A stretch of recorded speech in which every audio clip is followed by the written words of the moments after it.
أرحم الراحمين.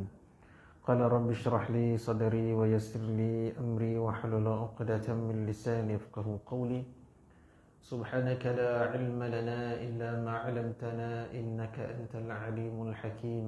وصلى الله على خير خلقه سيدنا مولانا محمد النبي وعلى آله وصحبه أجمعين إلى حضرة النبي محمد المصطفى رسول الله صلى الله تعالى عليه وسلم وآله وصحبه الكرام ومشايخنا الفاتحة. أعوذ بالله من الشيطان الرجيم. بسم الله الرحمن الرحيم. الحمد لله رب العالمين الرحمن الرحيم مالك يوم الدين. إياك نعبد وإياك نستعين. اهدنا الصراط المستقيم صراط الذين أنعمت عليهم غير المغضوب عليهم ولا الضالين آمين. السلام عليكم ورحمة الله تعالى وبركاته. Apa khabar semua? Sihat? Baik, insyaAllah. Alhamdulillah, syukurulillah, kita dapat sambung balik pengajian kita setelah beberapa kali tertangguh. Jadi saya minta maaf lah, dah kat sampai sini baru saya teringat buku kitab tadi dah nak bawa dah, tapi nak cepat-cepat dia tertinggal juga. InsyaAllah lah next kelas kita saya bagi. Baik, kan nak patah balik kan lambat dah kan. Jadi kita sambung je lah dulu. Muka surat berapa ya? Yang lepas muka surat Dua ya? Baik, bismillahirrahmanirrahim. Qala al-musannifu rahimahullah wa nafa'na bi'ulumihi fid darain amin. Baik, 10 pendahuluan ilmu tauhid.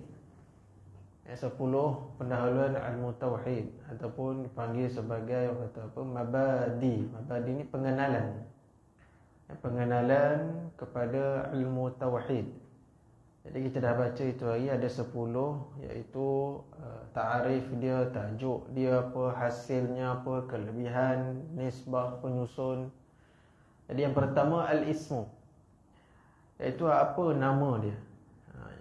Namanya adalah ilmu tauhid ataupun ilmu kalam. Ilmu tauhid iaitu wahada yuwahidu tauhid, iaitu menjadikan satu, mengesakan, itu tauhid. Ilmu kalam. Selain pada itu adalah ilmu kalam. Ilmu kalam tu sebab apa? Sebab adanya dalam salah satu sifat bagi Allah Ta'ala itu adalah sifat kalam. Sebagaimana firman Allah Ta'ala, wa kallamallahu Musa taklima. Jadi sebab tu ada kan nama ilmu kalam. Kemudian nama lainnya adalah ilmu usuluddin, iaitu ilmu asal usul agama.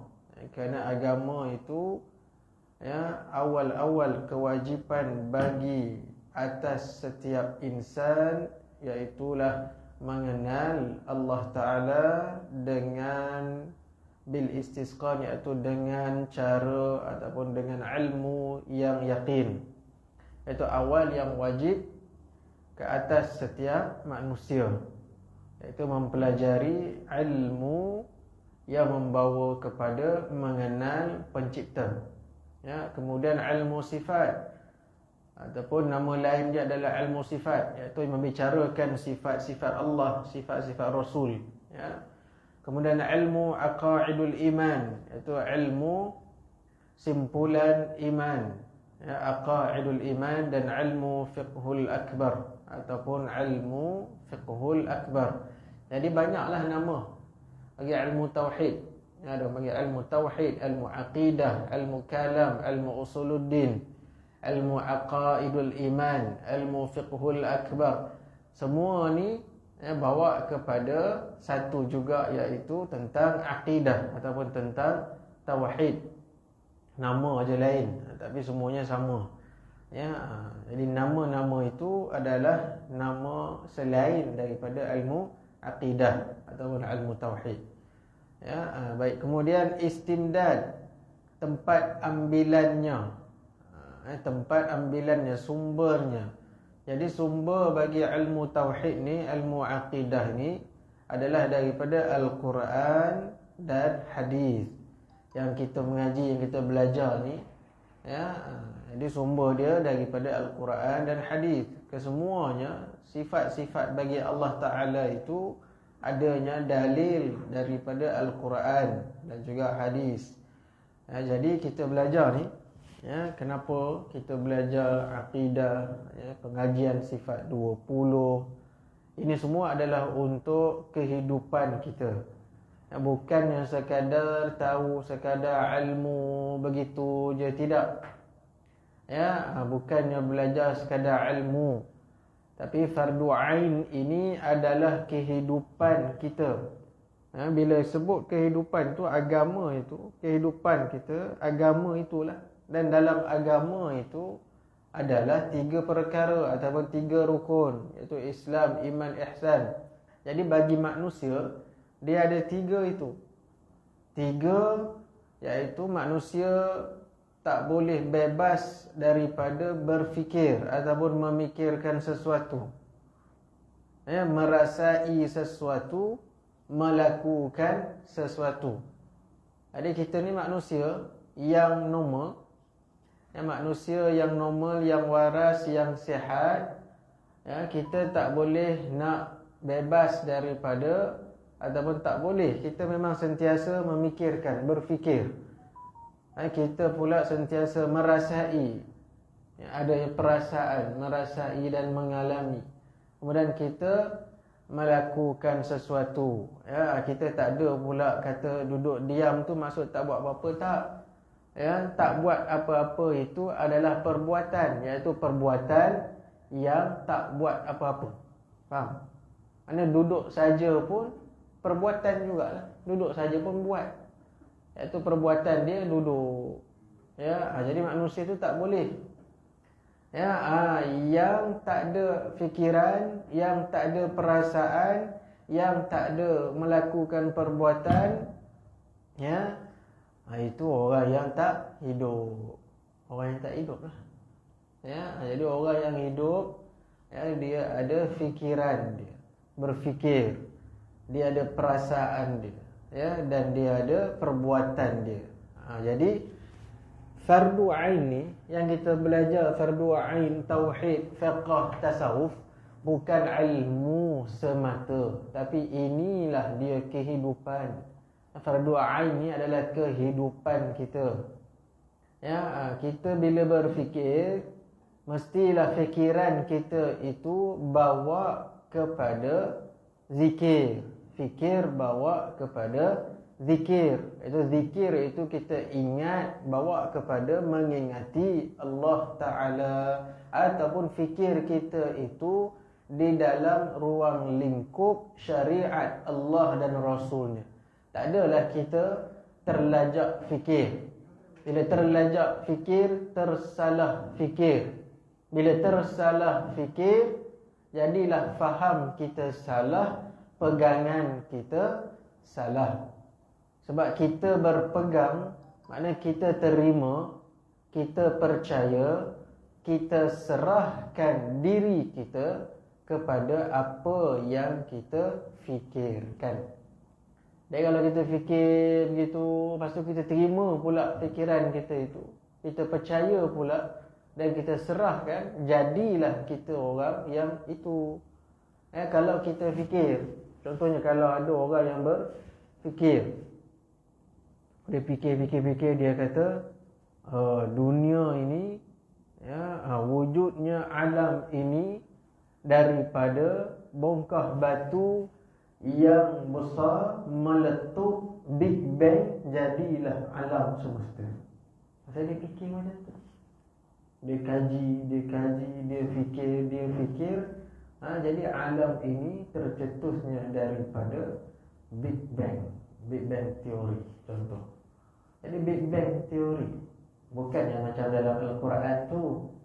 Dalam Al-Quran itu menyebut bahawa sebelum, ya, terbelahnya antara langit dan bumi, kedua-duanya adalah bercantum. Itu ayat Quran. Kemudian Allah kisahkan langit dan bumi. Tak sama dengan teori Big Bang daripada yang barat itu. Teori Big Bang, tahu teori Big Bang? Cikgu pernah dengar teori Big Bang. Big Bang itu satu letusan yang meletup dan mengeluarkan jadilah alam ini. Pernah dengar teori Big Bang, Big Bang teori? Jadi itu satu teori daripada barat, bagi orang yang tak beriman. Jadi bagaimana akal yang waras kehidupan ini daripada yang tak hidup. Daripada satu benda yang tak hidup, tiba-tiba meletup tu jadi alam semesta. Logik tak? Daripada yang tak hidup keluar benda hidup, boleh jadi benda-benda hidup macam-macam. Ini tak logik. Tapi ada juga orang yang boleh terima. Sebab itu fikiran manusia ni, kalau tak diuruskan dengan ilmu yang menguruskan pemikiran manusia, ilmu yang betul, ilmu yang benar, ilmu yang lurus, untuk meluruskan dan menguruskan pemikiran manusia, maka manusia akan jadi ada yang begitu, ada yang begini. Sebab dia tak boleh nak berfikir dengan baik. Sebab apa dia dapat fahaman-fahaman yang tidak betul itu? Kerana berfikir menggunakan ilmu yang tak betul. Sebab dia tidak ada sandaran, dia tak ada rujukan ilmu yang nak menguruskan pemikiran dia. Jadilah macam-macam lah, macam-macam fahaman lah. Bila dia dah fikir macam tu, dia pegang, dia percaya macam tu, jadilah dia boleh terikut fahaman sesat. Ada terikut fahaman sihah lah, fahaman apa benda, fahaman macam-macam lah, faham-faham yang sesat. Sebab pemikiran dia tidak diuruskan dengan ilmu yang benar. Sebab itu nak dapatkan pemikiran kita itu lurus dan diuruskan dengan baik, maka mestilah dengan ilmu yang betul yang boleh menguruskan, iaitulah dia ilmu tauhid. Itu menjadikan satu fikir yang bawa kepada zikir, fikir yang bawa kepada Allah Ta'ala, fikir yang tidak terkeluar, tidak tergelincir daripada landasan syariat Allah. Kalau tak, dia jadi macam-macam lah. Sebab punca dia tak mengaji ilmu tauhid. Jadi ilmu tauhid ni secara umumnya kita boleh kelaskan kepada 3 jenis ilmu tauhid yang ada sekarang ni. Kita tak cerita yang 500 tahun dulu, 1000 tahun dulu, tak ada cerita dah. Cerita sekarang ni, ilmu tauhid yang kita nak belajar ni. Jadi kita kelaskan kepada 3. Yang pertama, golongan Athari. Golongan Athari ni dikatakan yang meneruskan fahaman salaf. Fahaman salaf tu 3 kurun yang pertama yang meneruskan. Maknanya tak ada, orang kata apa, perubahan dari sudut metodnya, cara pengajiannya apa semua, tak ada. Begitulah keadaannya. Baik. Yang kedua, golongan yang membicarakan tentang sifat-sifat Allah Ta'ala dengan cara metod yang sesuai dengan zaman selepas zaman salaf. Kenapa? Kerana sudah berlakunya pertembungan ataupun sudah berlakunya kekacauan tentang fahaman ataupun akidah di kalangan umat Islam semenjak kurun yang kedua lagi, iaitu berlakunya fahaman seperti Khawarij dan sebagainya, Syiah dan sebagainya. Jadi sebab itu dan juga Mu'tazilah. Maka agama Allah Ta'ala ini teruslah terpelihara dan dipelihara oleh pejuang-pejuang, pewaris-pewaris Nabi sallallahu alaihi wasallam. Itu al-ulama warathatul anbiya. Dan fahaman ataupun pengajian tauhid yang ketiga adalah pengajian tauhid yang dalam itu pengajiannya kita simpulkan pengajian tauhid tiga, iaitu uluhiyah, rububiyah dan asma wa sifat. Jadi ada tiga jenis pengajian. Ada tiga jenis pengajian. Jadi pengajian yang pertama yang asari tadi, dan pengajian yang kedua yang bicara tentang sifat-sifat Allah Ta'ala yang wajib, yang mustahil, apa semua tu, yang dua ini adalah yang benar, yang mengikut landasan Ahlus Sunnah wal Jamaah. Yang ketiga ni yang muncul, yang kata apa, muncul dia punya kegemilangan itu pada kurun yang ke-11 ataupun 12, bukan begitulah. Yang ketiga ini pengajiannya bermasalah. Bermasalah. Yang pengajian tauhid uluhiyah, rububiyah, asma wa sifat ini, isi kandungan pengajiannya, dia punya konteks dia, konten dia adalah bermasalah.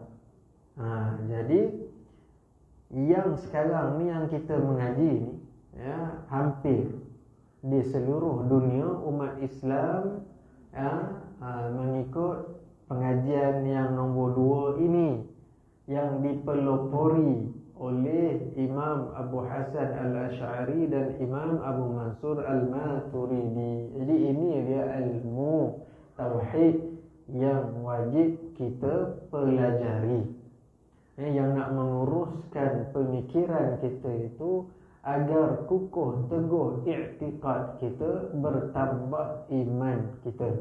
Jadi sebab itu kita kena belajar pengajian tauhid sifat 20. Yang tauhid yang nombor 1 tadi itu aliran athari ataupun faham al-athari. Itu faham athari maknanya kesan warisan daripada pengajian ulama salaf yang dahulu, yang kekal begitu. Dah tak banyaknya orang mengajar ataupun orang belajar Asy'ariyah dan Maturidiyah. Yang nombor 3 itu ada, kadang-kadang dekat sekolah ada, dekat universiti ada, masih ada lagi pengajian itu, tapi pengajian itu bermasalah sedikit. Bermasalahnya bukan sedikit lah, banyak sebenarnya, tapi bermasalah lah, dan itu tidak bertepatan dengan Al-Quran dan Sunnah. Jadi yang tepat, yang tidak lari daripada Quran dan Sunnah adalah pengajian sifat 20. Itu betul. Dan majoriti umat Islamnya begitu. Jadi kita belajar ni bukan semata-mata nak ilmu, tak. Belajar ini sebab kita nak uruskan pemikiran kita supaya kita tak salah dalam berfikir, tak salah dalam menghukum, berhukum dan sebagainya. Supaya tidak tersasar, tak jatuh, tak sesat kita punya pegangan akidah kita. Kerana inilah kehidupan kita seharian, kita berfikir. Berapa puluh ribu seorang manusia itu sehariannya berfikir, berputar fikirannya itu memikirkan tentang sesuatu. Tapi masalah fikir kita pada hari ini tak bawa kepada zikir. Kalau bawa kepada zikir pun dia bukannya zikrullah, tapi dia zikrul makhluk. Dia bawa kepada makhluk, tak bawa kepada Allah Ta'ala. Jadi sebab itu kita nak uruskan pemikiran kita dengan ilmu tauhid. Sebab itulah wajib bagi kita. Sebab kita ni beramal, kita sembahyang, kita puasa, baca Quran, macam-macam lah amal-amalan yang kita buat. Tapi kita buat amal itu, kita tak nak kenal yang menjadikan amal itu, yang memberi kita izin beramal. Kita tak nak kenal dia. Yang kita beramal tu ialah beramal lah. Tapi masalah kita tinggal ilmu mengenal dia. Seolah-olah kita tak nak kenal yang memberi amal kepada kita. Kita buat amal tu bagus dah, bukannya tak bagus. Tapi amal kita itu seolah-olahnya tidak tidak terlalu berisi. Kenapa kita tak amal semata tak amal, tak bawa kepada yang memberi kepada amal itu. Jadi amallah kita amal, beramal letih, beramal letih, penat. Sebab apa? Sebab kita beramal semata-mata amal itu, bukannya beramal bawa kepada yang memberi amal. Jadilah bila buat amal lebih sikit letih, zikir lebih sikit letih, penat, jadi macam-macam lah, sesat, itu semuanya. Sebab kita rujuk pada kejahilan diri sendiri, bukannya rujuk kepada orang yang alim, bukan rujuk kepada yang benar. Kita rujuk buat penilaian, penafsiran pada pemikiran kita sendiri.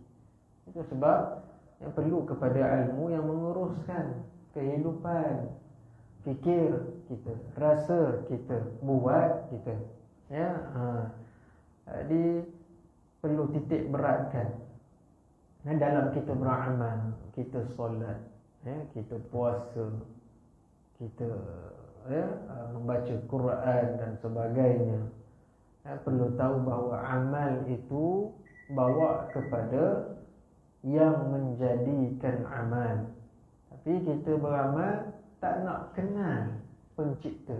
Kita diri yang beramal ni tak nak kenal yang menciptakan diri sendiri.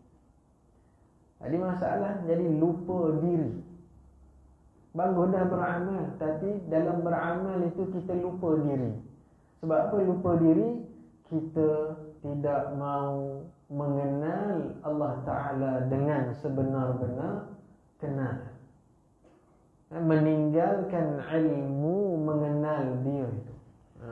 Jadilah kita beramal semata-mata tanpa mengenal dia. Macam mana? Kita beramal tapi tak kenal yang menjadikan amal. Jadi payah tu. Jadilah kadang-kadang ada orang beramal, bila tak boleh beramal, dia frust, dia itu, dia ini. Sebab dia bergantung semata-mata kepada amalan sahaja. Jadilah bila dia tak beramal, dia dah jadi lain macam. Sepatutnya bawa kepada yang memberi izin kita beramal itu. Amalah. Tapi hati kita terpaut bukan kepada amalan itu. Hati kita sudah terpaut kepada yang memberi amal. Itu baru betul. Dapat ke situ. Dapat ke situ adalah dengan ilmu. Kalau tak dapat lagi ke situ, tuntutlah ilmu sampai dapat. Sebab itu tuntut ilmu itu wajib. Talabul ilmi faridatun ala kulli muslim. Tuntut ilmu. Jadi ilmu kena tengoklah, jangan salah tuntut. Kalau salah tuntut kan payah juga. Dia tuntut ilmu tauhid yang 3 tadi itu kacau lah. Tuntut ilmu tauhid yang 3 tadi itu orang kafir beriman. Apa ni? Tauhid 3 tu, kalau kita mengaji tauhid 3, orang kafir beriman dengan tauhid rububiyah. Tapi tak beriman dengan uluhiyah. Dah macam mana? Kalau dah kafir, ternafi iman. Kalau dah beriman, ternafi kafir. Ini beriman tapi tak beriman. Macam mana? Tapi dia kata beriman, cuma tak beriman dengan tauhid uluhiyah. Jadi sebab itu tak sah. Pening. Orang yang akalnya waras, pengajian apa macam ni? Pengajian pening. Tapi ramai je yang ikut. Yang itu pula tak tahu sandarannya daripada mana. Guna dalil Al-Quran tapi fahamnya itu tak kena. Wala in sa'altahum man khalaqas samawati wal ard la yaqulunna Allah. Dalil yang dia orang guna pakailah mengatakan bahawa orang kafir itu beriman dengan tauhid rububiyah. Tauhid itu bukan main. Dan jika kamu bertanya pada mereka siapa yang menciptakan 7 petala langit, 7 petala bumi, nescaya mereka katakan Allah. Itu dalil dia orang kata orang kafir itu beriman. Sedangkan ulama tafsir sudah pun membahaskan tentang perkara itu. Ayat itu jika, bukannya sudah. Jika tu maksudnya, jika tu sekiranya kamu berhujah dengan mereka dan mereka telah habis hujah, maka mereka akan katakan Allah. Tapi bukan mereka beriman dengan Allah. Tak. Kalau beriman dengan Allah Ta'ala tak jadi lagu tu. Dah nama kafir, menolak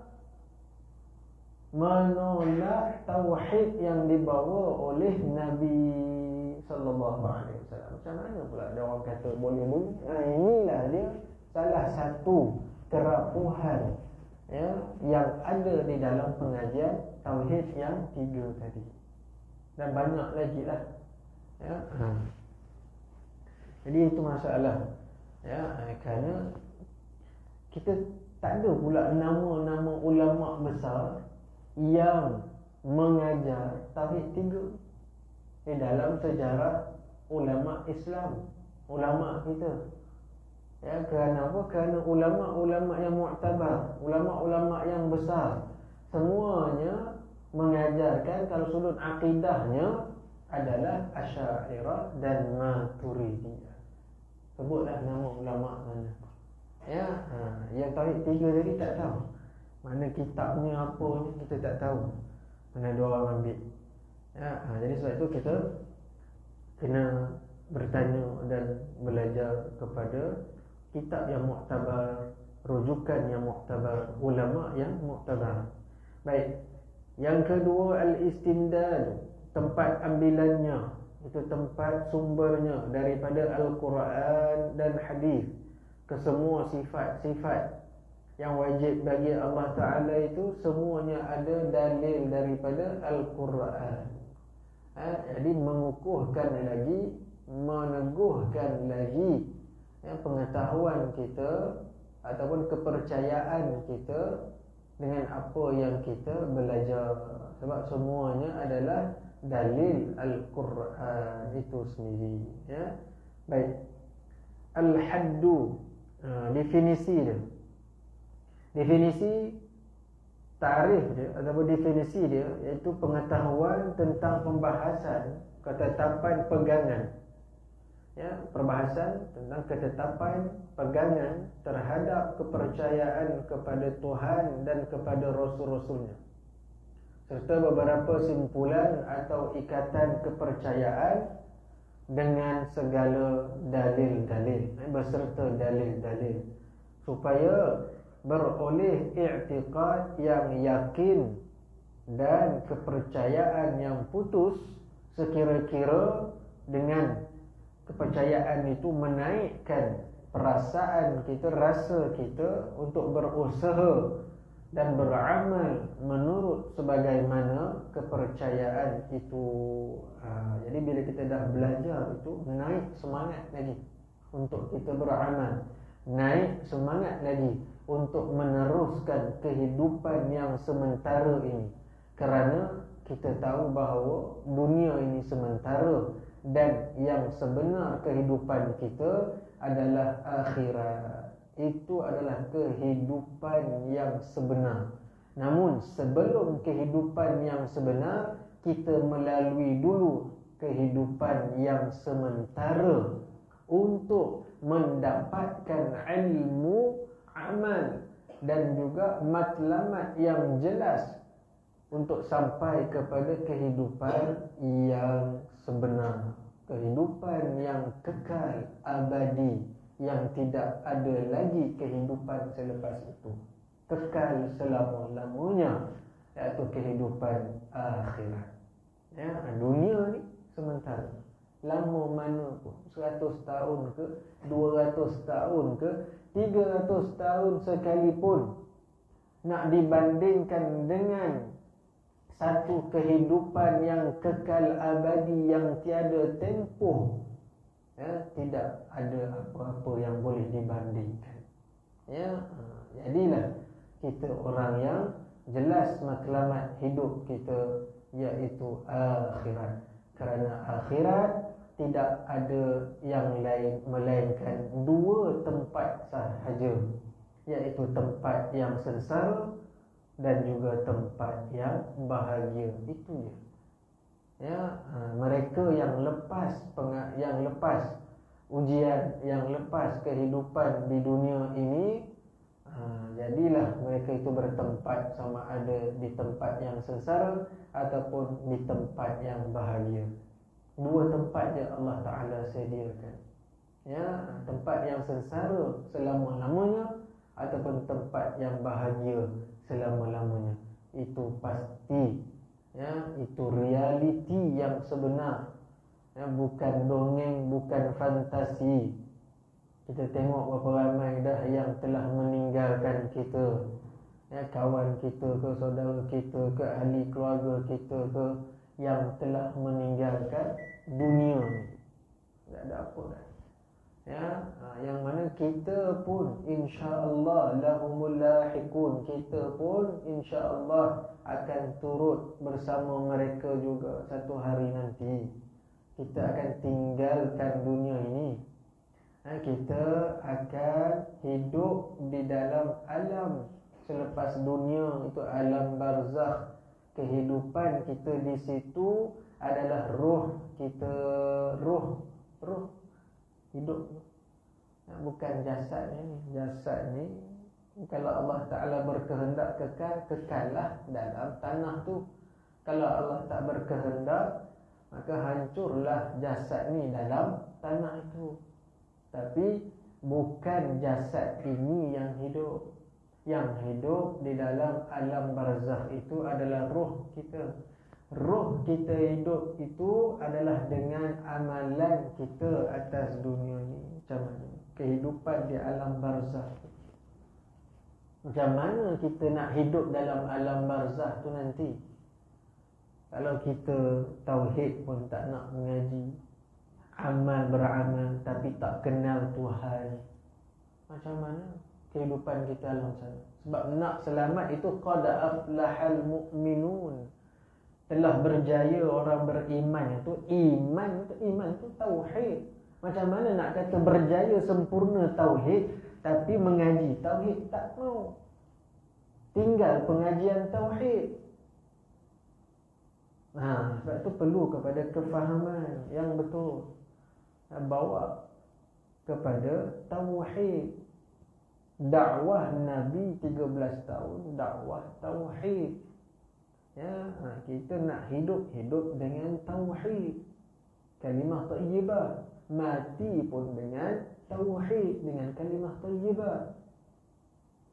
Akhir kehidupan dengan la ilaha illallah, insya-Allah jannah, syurga.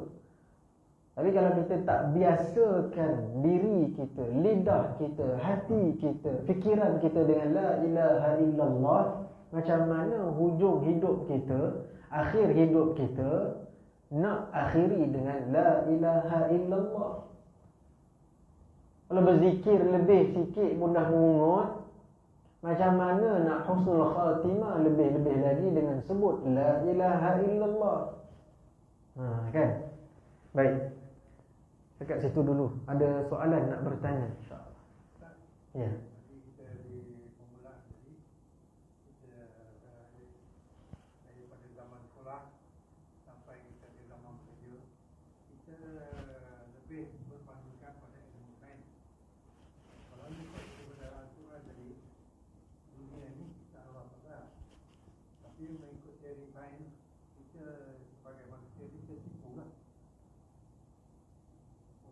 Daripada bongkar pecahan tu jadikan tempat tumbuhan sebagai tahu tadi lah.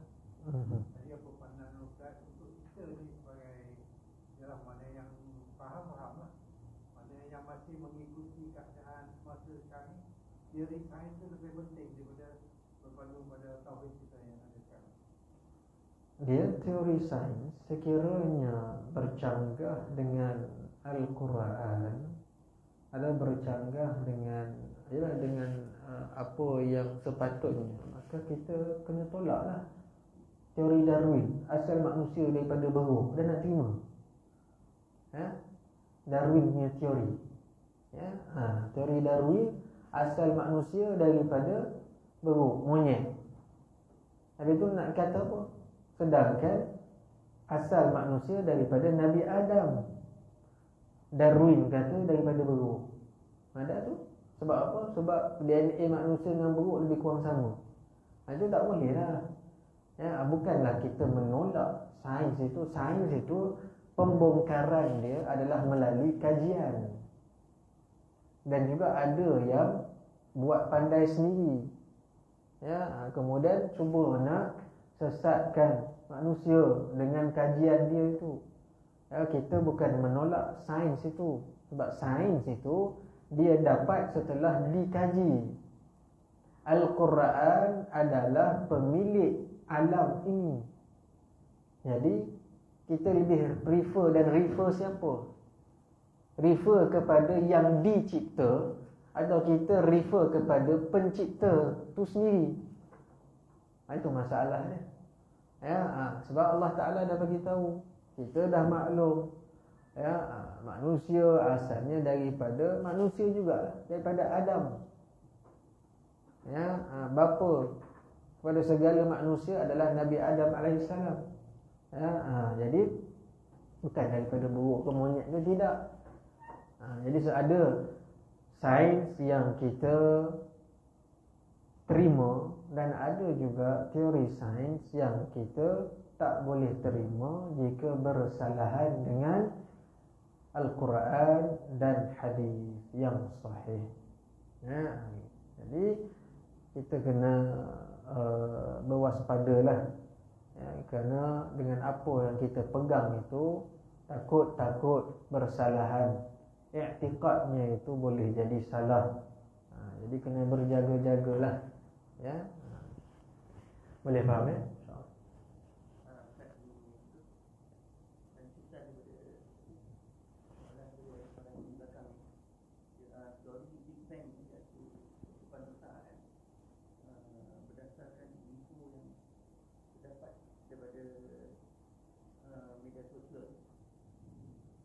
Teori dipelopori oleh seorang saintis nama dia George Lee, seorang saintis yang berpahaman Katolik, Roman Katolik. Roman Katolik ini salah satu cabang Kristian selain daripada Ortodoks dan Protestan. Maksudnya gereja Katolik ini pun telah menafikan teori Big Bang yang dipelopori oleh sebab dia individual theory.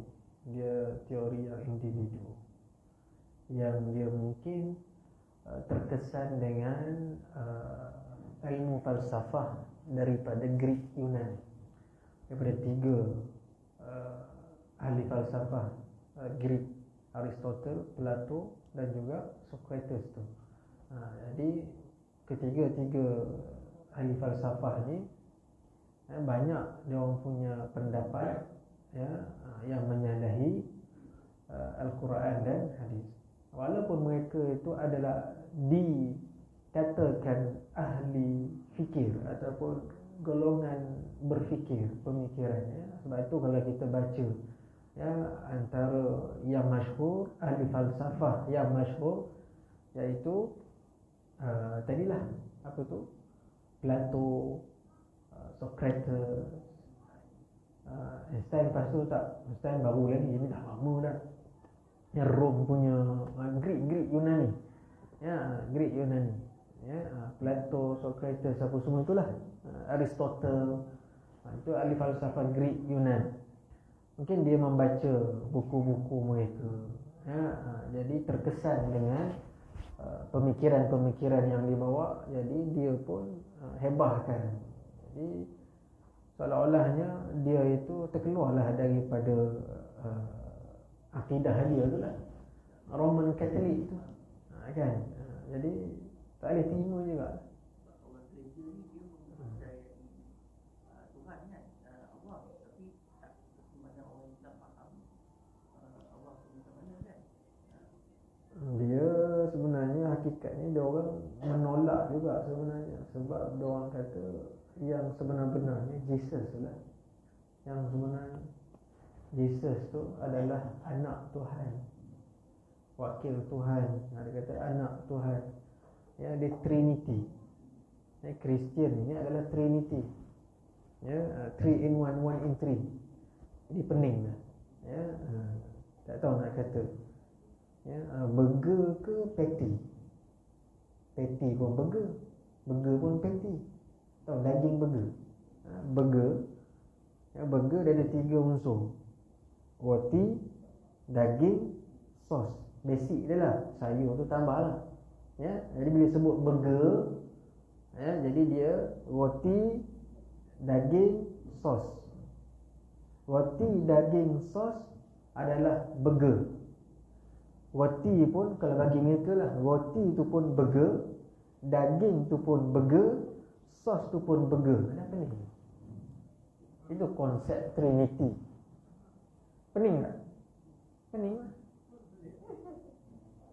ya. Jesus tu pun Tuhan, ya.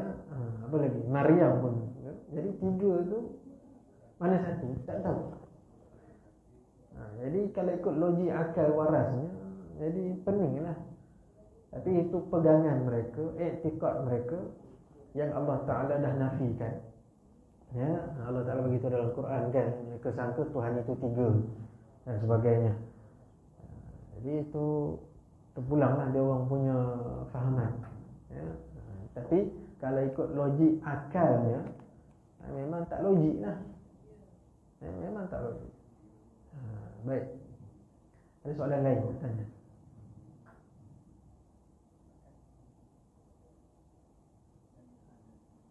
Boleh, InsyaAllah, ya. Jadi kalau tak ada persoalan, kita berhenti kat sini dululah, ya. Allah Subhanahu wa ta'ala a'lam. A'udzu billahi minasyaitonir rajim. Bismillahirrahmanirrahim. Alhamdulillahi rabbil alamin. Wassalatu wassalamu ala asyrafil anbiya'i wal mursalin wa ala alihi wa sahbihi ajma'in. اللهم افتح علينا فتوح العارفين وحمد المرسلين. سبحان الله العظيم سبحان الله بحمده نستغفرك ونتوب إليك. وصلى الله على خير خلقه سيدنا مولانا محمد النبي وعلى آله وصحبه أجمعين. إلى حضرة النبي محمد مصطفى رسول الله صلى الله تعالى عليه وسلم وآله وصحبه الكرام ومشايخنا الفاتحة.